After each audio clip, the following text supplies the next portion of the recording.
Muita gente conhece aquela famosa frase do Vladimir Safatli, né, dizendo que a esquerda morreu e que tudo mais, né? Mas pouca gente realmente parou para entender o que ele realmente quis dizer com isso, né? Porque quando o Safatli fala isso, e esse vídeo é a pedido de muita gente, acreditem, ele não está simplesmente fazendo uma provocação vazia ali de um intelectual pessimista, como muita gente pensa, né? Ele está tentando apontar uma crise profunda da esquerda contemporânea, principalmente, tá, da esquerda institucional. Nós, petistas, né? Da esquerda reformista, da esquerda que, segundo ele, abandonou completamente qualquer horizonte de transformação, digamos assim, radical da sociedade, né? E para entender por que ele chega nessa conclusão, a gente precisa ir ponto por ponto, tá? Porque a crítica dele não nasce do nada. Ela vem ali, digamos, de uma leitura filosófica, política e histórica muito específica. Então, o que eu me proponho a fazer nesse vídeo, tá? O que grande parte dos analistas acabam não fazendo. Eu vou primeiro tentar capturar o que levou o Safatli a chegar a essa conclusão, né, a da morte da esquerda, e vou destrinchar isso ponto por ponto no ponto de vista dele, Safatli, tá? Vou usar a perspectiva dele na primeira metade do vídeo, ou seja, vou explicar o que ele acha, por que ele chegou nessas conclusões. Safatli não vai poder reclamar que eu não entendi o que ele quis dizer, tá? Eu vou falar da perspectiva dele para depois dizer por que eu não concordo com essa análise, tá? Com essa conclusão de que a esquerda morreu. Bom, se o próprio Safatli um dia ver esse vídeo, acho difícil, mas vai que, né? Ele pode me corrigir caso eu tenha deixado passar algo na análise dele. Mas vamos lá. Bom, primeiro de tudo, gente, o Safatli, ele parte de uma ideia de que a esquerda, historicamente, sempre foi definida ali pela capacidade de imaginar outro modelo de sociedade, né? Isso é fundamental na visão dele. Para ele, a esquerda não é simplesmente, digamos, um grupo que defende programas sociais, né, distribuição de renda ou políticas públicas. Isso pode até existir dentro da esquerda, mas não define a sua essência. O que define a esquerda, segundo ele, seria a capacidade de romper com a ordem existente, de romper com o status quo.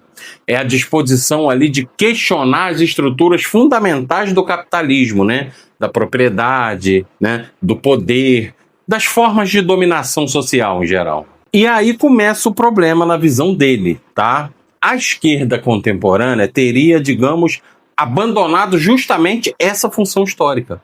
Ela teria deixado de apresentar ali um horizonte alternativo de sociedade, né, e passado apenas a administrar o capitalismo de maneira menos cruel, né? Em vez de questionar a lógica do sistema, ela passou a funcionar como uma espécie de síndica do próprio sistema. Na visão do Safatli, principalmente depois da queda da União Soviética e do avanço do neoliberalismo ali nos anos 90, principalmente, boa parte da esquerda acabou entrando numa posição defensiva, né? Ela parou de falar em transformação estrutural e passou a falar ali apenas em gestão eficiente, em responsabilidade fiscal, em governabilidade, conciliação, estabilidade institucional, ou seja, a esquerda teria, na visão dele, perdido a sua dimensão utópica, né? Sua capacidade de mobilizar desejos coletivos de mudança mais profunda. E isso é importante, viu? É importante entender. Porque quando ele fala em utopia, por exemplo, ele não está falando de fantasia infantil, ele está falando da capacidade política de imaginar um futuro diferente. Porque, segundo ele, quando a esquerda abandona isso, ela perde a sua alma. Ela vira apenas uma mera administradora do possível. E quando a política se resume ao possível, quem define os limites desse possível é justamente quem? É justamente o mercado, o capital financeiro, as elites econômicas, né? Outro ponto que é central da crítica do Safatli é a questão da conciliação de classes. Para ele, boa parte da esquerda latino-americana, especialmente os governos progressistas aí dos anos 2000, né, apostou numa lógica ali de pacto social permanente, né? A ideia era tentar melhorar a vida dos pobres sem enfrentar diretamente os interesses das elites econômicas. E por um tempo, segundo ele, isso até produziu resultados concretos, né? Redução da pobreza, expansão do consumo, inclusão social, aumento do acesso à universidade, programas de transferência de renda. Ainda bem que pelo menos isso, tudo isso o Safatli reconhece, né, gente? Só que, segundo ele, esse modelo ele tinha uma limitação estrutural gigante, né? Por quê? Porque é um modelo que dependia de um cenário econômico favorável e de aceitação das elites. Ou seja, os avanços sociais eles não vieram acompanhados de transformação real das estruturas de poder. Não houve democratização ali profunda da mídia, não houve reforma agrária ampla, não houve um enfrentamento do sistema financeiro, não houve ruptura com dependência econômica. O que aconteceu foi uma tentativa ali de humanizar o capitalismo periférico brasileiro sem alterar a sua lógica central. Bom, e aí na leitura dele, né, quando veio a crise econômica e política, as elites romperam imediatamente esse pacto, né? Porque enquanto o lucro estava lá nas alturas, dava para aceitar ali algum nível de distribuição social, vai. Mas quando a margem de lucro começou a diminuir, veio o contra-ataque violento, né? E é nesse contexto que ele vai interpretar fenômenos como, por exemplo, o golpe na Dilma, a ascensão do bolsonarismo, né? O avanço da extrema-direita no mundo inteiro. Na visão do Safatli, isso mostrou que a estratégia conciliatória ela tinha um limite muito claro. Ela não mudou a correlação estrutural de forças, né? O poder econômico ele continuou intacto. As instituições continuaram capturadas pelas elites, né? A mídia continuou ali concentrada, o sistema financeiro continuou mandando na parada. E a esquerda acabou ficando, digamos, na visão dele, dependente demais das próprias instituições que depois seriam usadas contra ela. Outro ponto muito forte da crítica dele é sobre o medo do conflito, né? Segundo o Safatli, a esquerda contemporânea passou a ter verdadeiro pavor de mobilização radical, né? De enfrentamento social, de tensão política, essas coisas, né? Ela teria, digamos, internalizado completamente a lógica de instabilidade institucional, né? Preferiu a estabilidade. E aí, toda vez que surge qualquer possibilidade de ruptura, ela corre para conter o processo em nome da responsabilidade, né? Para ele, gente, o Safatli, isso produz uma esquerda desmobilizadora, uma esquerda que vai administrar frustrações em vez de produzir entusiasmo popular. Uma esquerda que pede calma, enquanto a extrema-direita mobiliza ali paixão, mobiliza ódio, mobiliza pertencimento, mobiliza identidade, né? E aqui entra uma crítica muito pesada que o Safatli faz, tá? Ele acredita que a extrema-direita conseguiu ocupar o espaço emocional que antes pertencia à esquerda, né? Isso é importantíssimo no pensamento dele, tá, gente? Lembrando que eu estou expondo aqui até agora o pensamento do Safatli, não o meu, Adriano, tá? Porque ele acha que a política não funciona só pela racionalidade técnica. As pessoas não se movem apenas por planilhas econômicas. Até concordo, mas vamos lá. No caso, elas se movem, no pensamento do Safatli, por afetos, por medos, por desejos, por esperanças. Então, segundo ele, a esquerda institucional teria ficado excessivamente tecnocrática, né? Muito discurso de gestão e pouco discurso de transformação. Muito economês e pouca imaginação popular. Enquanto isso, a extrema-direita passou ali a oferecer um pertencimento emocional, mesmo, claro, que baseado em paranoia, em ressentimento, em ódio, né? E aí entra outro elemento central. A crítica é a adaptação da esquerda ao neoliberalismo, essa crítica que ele faz, né? O Safatli ele vai argumentar que mesmo ali em governos considerados progressistas, eles acabaram aceitando várias premissas neoliberais como naturais. A lógica do ajuste fiscal, por exemplo, na visão dele, né, da austeridade, da autonomia absoluta do mercado, né, da submissão aos interesses financeiros internacionais. Em vez de combater o neoliberalismo como modelo civilizatório, a esquerda teria aprendido a governar dentro dele. E na visão dele, isso acaba criando uma situação perigosa. Por quê? Porque se a esquerda aceita os mesmos limites econômicos da direita, então a disputa política vira apenas uma questão de quem administra melhor, né? E nesse termo, a esquerda sempre vai perder parcialmente, porque a direita ela vai conseguir prometer brutalidade sem culpa, né? Enquanto que a esquerda fica presa ali tentando equilibrar responsabilidade social e submissão ao mercado. Outro ponto importante da crítica dele é a crítica que ele faz ao esvaziamento ideológico, tá? O Safatli, ele acredita que a esquerda passou décadas abandonando formação política mais profunda, né? A militância virou muito mais eleitoral e burocrática do que intelectual e organizativa. Ou seja, em vez de formar consciência crítica coletiva, muitos partidos passaram a funcionar ali quase que exclusivamente como máquinas, né? Máquinas institucionais. E aí surge um problema gigantesco na visão dele. Quando vêm as crises, e elas sempre vêm, né? Não existe base social suficientemente organizada ali para sustentar enfrentamentos mais profundos. Existe apoio eleitoral, mas esse apoio eleitoral não necessariamente se traduz numa organização popular permanente. Eu acho que esse seria o melhor termo, né? Para ele, isso ficou evidente em vários momentos da história recente brasileira. Por quê? Porque, segundo a leitura dele, houve avanços sociais importantes, que bom que ele reconhece, né? Mas sem construção equivalente ali de poder popular autônomo. Agora, é importante a gente entender uma coisa também, se a gente quer entender a crítica do Safatli.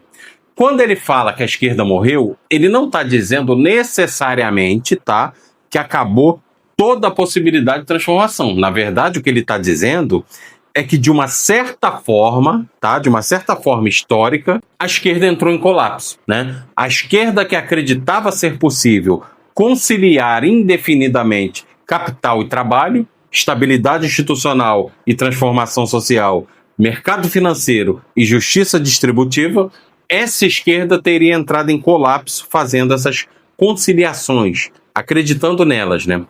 Então, o que ele tenta provocar é justamente a necessidade de reconstrução de uma esquerda que volte a falar em transformações estruturais, né? Uma esquerda que não tenha medo de conflito político, uma esquerda que recupere a imaginação utópica, uma esquerda que volte a mobilizar efeitos coletivos fortes, uma esquerda ali que pare de aceitar limites impostos pelo neoliberalismo como se fossem leis da natureza.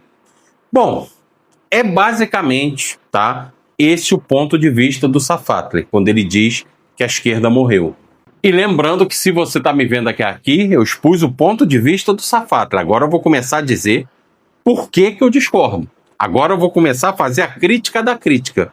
Porque, apesar do diagnóstico do Safatli ter elementos, sim, muito interessantes, eu admito aqui, existe um problema muito grande na conclusão dele aí. E esse problema aparece quando ele trata determinadas escolhas da esquerda institucional como se fossem ali simplesmente, sei lá, frutos de covardia, acomodação moral ou de abandono consciente da transformação social. Não é assim, meu caro. Porque aí eu acho que existe uma simplificação perigosa da realidade concreta. E eu vou explicar ponto a ponto. Essa ideia de que a esquerda escolheu abandonar a radicalidade como se isso tivesse acontecido ali num laboratório teórico isolado, gente, isso ignora completamente a direção histórica que a própria sociedade tomou nas últimas décadas. Por quê? Porque política, gente, não é um exercício abstrato de vontade.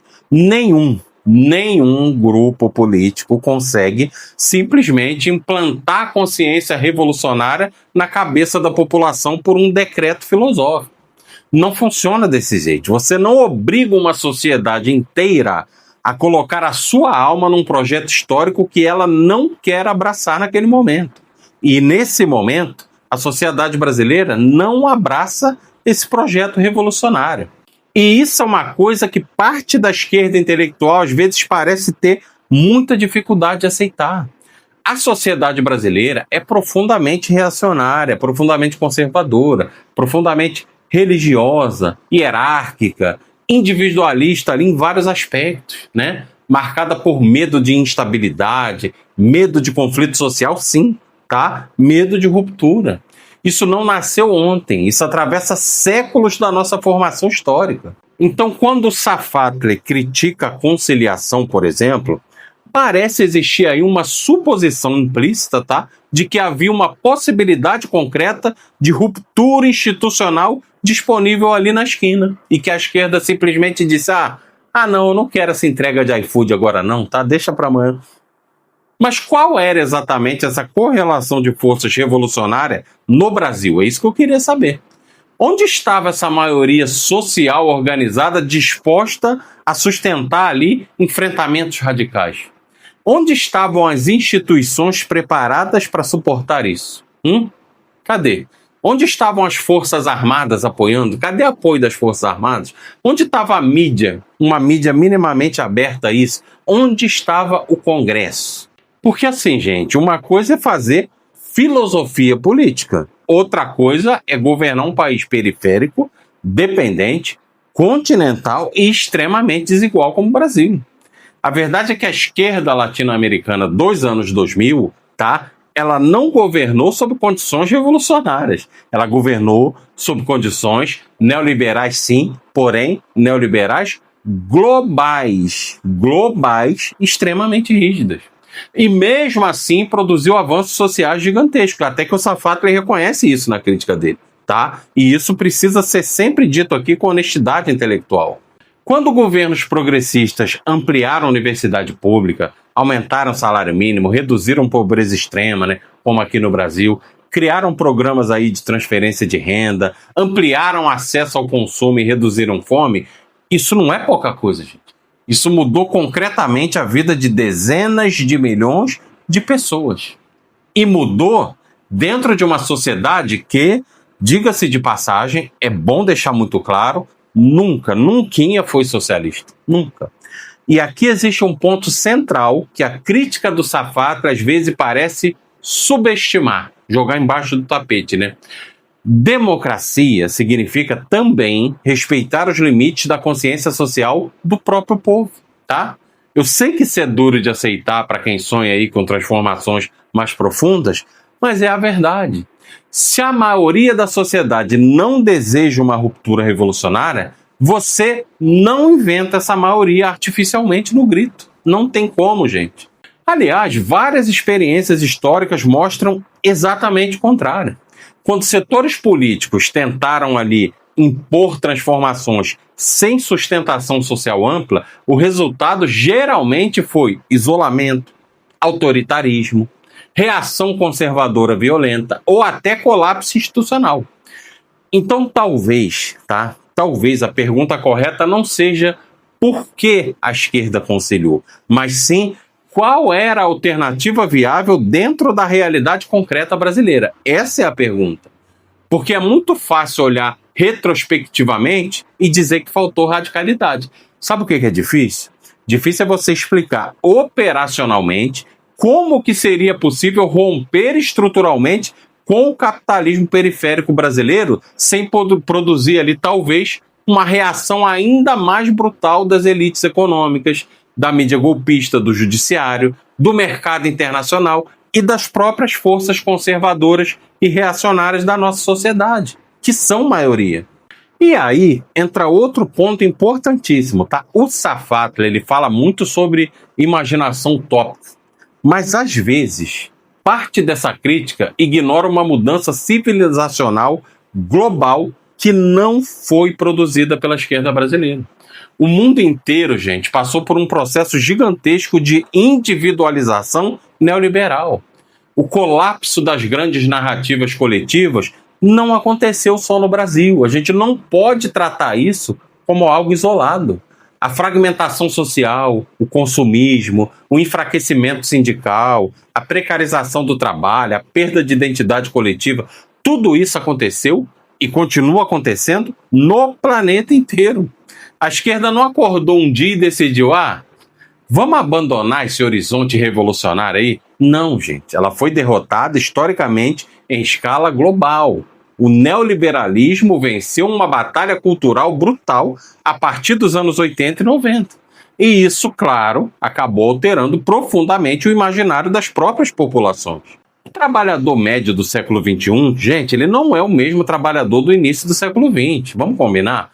Hoje existe uma subjetividade muito mais fragmentada, muito mais individualizada, muito mais capturada por essa lógica aí do consumo e da sobrevivência imediata. Então, exigir da esquerda contemporânea o mesmo tipo de horizonte revolucionário das décadas passadas, sem considerar essa transformação histórica, desculpa, safado, mas isso é ignorar completamente a realidade material das sociedades atuais. E tem outra coisa que precisa ser dita nesse vídeo com muita clareza, tá? A extrema-direita ela não cresceu porque a esquerda ficou moderada demais. Isso é uma outra simplificação perigosa no pensamento do sapato. A extrema-direita cresceu no mundo inteiro, inclusive em países, tá, onde nem existia esquerda forte governando. Sabe por quê? Por causa da crise do neoliberalismo, da insegurança econômica, da fragmentação social, do colapso ali das mediações institucionais, das redes sociais, da radicalização desse algoritmo todo aí, né, do ressentimento cultural. Olha o Trump nos Estados Unidos, olha o crescimento da extrema-direita na Europa, olha governos ultraconservadores aí surgindo em vários países, inclusive sem nenhuma experiência prévia de social-democracia forte como a brasileira, safado. Nenhuma. Então, essa ideia de que a esquerda moderada criou a extrema-direita, olha, é no mínimo incompleta, porque, na verdade, muitas vezes a moderação foi justamente o contrário, foi justamente o que impediu um colapso ainda maior. Porque existe uma coisa, tá, que certos setores da esquerda radical, realmente a gente nota que tem muita dificuldade de compreender. Governabilidade também protege pessoas reais, vocês sabiam? Estabilidade institucional não é uma abstração vazia. Quando um governo consegue evitar, por exemplo, hiperinflação, quando ele consegue manter programas sociais funcionando, quando ele consegue impedir colapso econômico, quando ele consegue preservar alguma normalidade democrática, isso vai impactar diretamente a vida do trabalhador, da classe trabalhadora em geral. E aí entra uma questão fundamental. A política institucional, ela é assim, ela é a arte do possível dentro da correlação de forças existente. Isso não significa abandonar sonhos de transformação, safado. Isso significa entender que avanço histórico concreto, ele costuma ser gradual, ele costuma ser contraditório e cheio de limite. Aliás, o próprio povo brasileiro muitas vezes acaba demonstrando isso eleitoralmente. Porque ao mesmo tempo em que quer políticas sociais, também quer estabilidade econômica, consumo, emprego, previsibilidade, ordem institucional. Então, existe sim uma ambivalência real na consciência popular brasileira. O povo quer mudança, mas teme o caos. Quer justiça social, mas teme uma ruptura mais abrupta. E, sinceramente, gente, isso não é irracionalidade do povo. Isso é experiência histórica. O Brasil ele passou por ditadura militar, por hiperinflação, por crises econômicas ali brutais, né? Desemprego em massa, instabilidade constante. As pessoas aprendem, sabe o quê? A valorizar uma segurança material mínima. Então, talvez, tá? A esquerda institucional, ela tem entendido uma coisa que parte da esquerda intelectual acaba não aceitando completamente. Que não existe transformação social que seja duradoura sem maioria social consistente. É isso. E maioria social não nasce de discursos radicais bonitos. Ela nasce, sabe de quê? De construção histórica lenta, de disputa cultural prolongada, de melhora concreta das condições de vida das pessoas. E aí vem talvez a maior contradição, a meu ver, da crítica do Safatli, né? Ele critica a esquerda por administrar o capitalismo, né? Mas ele ignora que foi justamente essa administração moderada que permitiu reduzir fome, ampliar acesso à universidade, fortalecer direitos sociais, incluir milhões de pessoas no espaço público, no orçamento. Será? Aí eu pergunto, será que isso é morte da esquerda? Ou será que isso é a forma possível que a esquerda conseguiu assumir dentro de uma sociedade, com uma sociedade extremamente conservadora e dentro de um capitalismo global financeirizado? Será que não seria isso, safado? Porque, no fundo, existe sim uma pergunta que pouca gente acaba respondendo honestamente, né? De forma honesta. Qual projeto revolucionário teria ali um apoio majoritário real no Brasil de hoje? Essa é a questão central. Gente, não adianta tratar a sociedade como matéria-prima passiva que pode ser moldada apenas pela vontade ideológica de uma vanguarda iluminada. Não é assim. As sociedades, elas têm ritmo histórico próprios, tá? Elas têm medos próprios, elas têm limites culturais concretos. E talvez o grande erro de parte da esquerda radical seja justamente esse: confundir desejo político com realidade histórica. É isso. A esquerda institucional, ela não virou moderada simplesmente porque ela perdeu a coragem, ficou covarde. Não. Ela virou moderada porque a própria sociedade caminhou para uma direção moderada, para uma direção conservadora, para uma direção profundamente marcada pelo neoliberalismo mundial. Lembrando, não é no Brasil, é mundial. E enquanto essa consciência coletiva não mudar de forma mais profunda, olha, nenhuma, mas nenhuma mesmo, retórica revolucionária vai ser capaz de produzir transformação estrutural, pelo menos não sustentável. Sabe por quê?